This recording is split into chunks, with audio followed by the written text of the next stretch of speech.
11月26号县长选举，拜托大家支持，恳请大家支持1号李问一票，支持大黄鱼战队。 Wearing the fish balloon is County Chief candidate Li Wen. That's a croaker fish, the symbol of his campaign.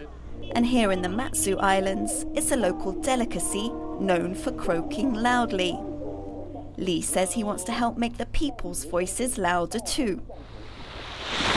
With just 13,000 residents, Lianjiang County is Taiwan's smallest constituency. It's better known as the Matsu Islands, which lie just off the coast of China. Li wants to become the county chief.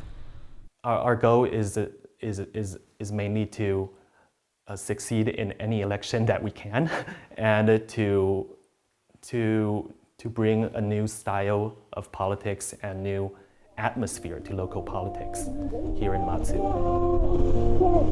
Li is not like other candidates in Matsu. He used to be a journalist in Taipei. Even more unusual, he's running for the ruling Democratic Progressive Party, the party of President Tsai Ing-wen. During her 6 years in office, Taiwan's relations with China have plummeted. A win in Matsu would be hugely symbolic for the party in power.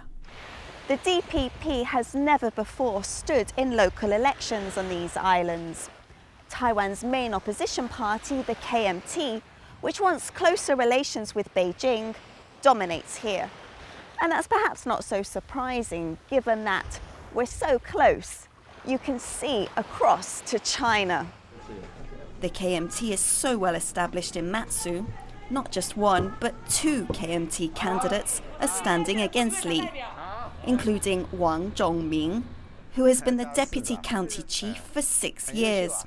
His campaign promise is to continue improving Matsu's transport links and infrastructure.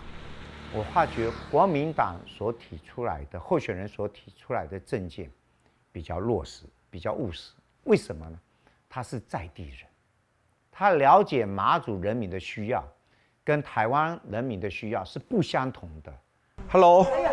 Matsu has close links with China. It's less than 20 kilometers away, and the local Matsu dialect is spoken in the Chinese province of Fujian, just across the water.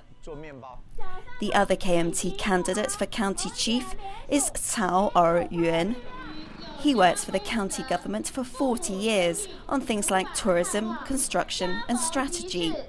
He's not just canvassing for votes, he's collecting signatures to reopen ferry and flight routes between Matsu and China.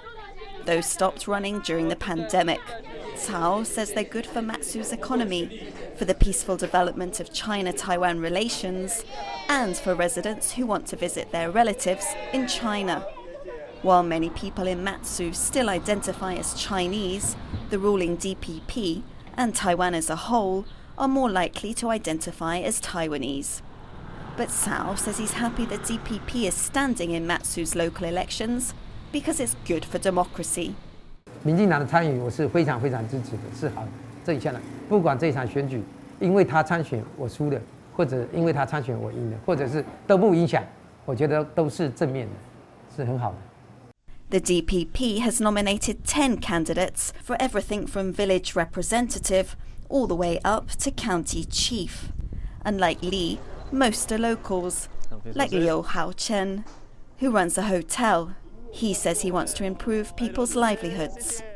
我觉得竞争才会有进步，所以我不是选择加入民进党，而是我选择加入需要竞争的行列。 Local residents like Zhang Guohai, who used to work for the county government, say they're open to new candidates.